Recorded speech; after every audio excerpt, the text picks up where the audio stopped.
Kalau kita bangun, misalnya seperti ini, kemudian bangun dari tidur, maka sunnah nabinya, nah ini duduk terlebih dahulu.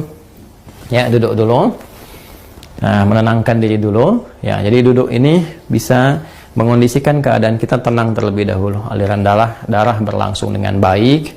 Kemudian juga ya perasaan yang mungkin juga agak sempoyongan, belum stabil, ya kan, kita stabilkan terlebih dahulu. Nah, jadi tidak dianjurkan bangun langsung berdiri atau bahkan ke kamar mandi atau tergesa-gesa, tidak. Kita mengambil keseimbangan diri dulu, biarkan darah mengalir dengan nyaman, nafas teratur, duduk terlebih dahulu. Ya kan? Nah, lantas setelah itu, maka Nabi menuntunkan supaya menghilangkan bekas ngantuk dulu, ya, dengan bagian tangan dari itu. Masaha biadihi min athari naumihi. Jadi kita menghilangkan bekas ngantuknya dengan bagian tangan yang diduga bersih, gitu ya. Nah, jadi nanti ada di hadis lain bahwa saat bangun tidur nanti saat bersamaan kita akan wudhu, kita dianjurkan untuk cuci tangan terlebih dahulu, gitu kan? Karena tidak menduga di bagian mana tangan ini bisa menyentuh hal-hal yang mungkin kotor.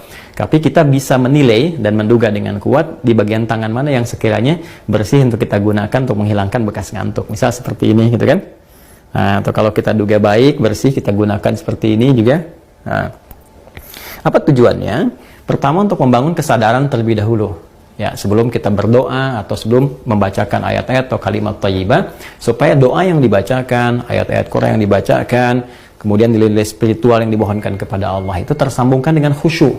Ya, bisa khusyuk, bisa benar, terasa dalam jiwa. Karena beda rasanya ketika Anda bangun tidur masih ngantuk berdoa misalnya.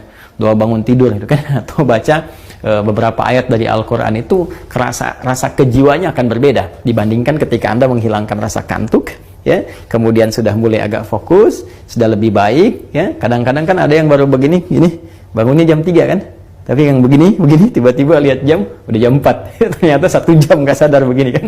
Nah, karena itu tidak dalam jeda yang lama, nggak pakai lama, jadi duduk, kemudian hilangkan bekas ngantuknya, seperti ini, ya, bisa demikian. Setelah kita duga cukup baik, kita hilangkan bekas ngantuk, maka di Sunan Abu Dawud tadi menunjukkan kepada kita membaca 10 ayat penutup di surah Ali Imran.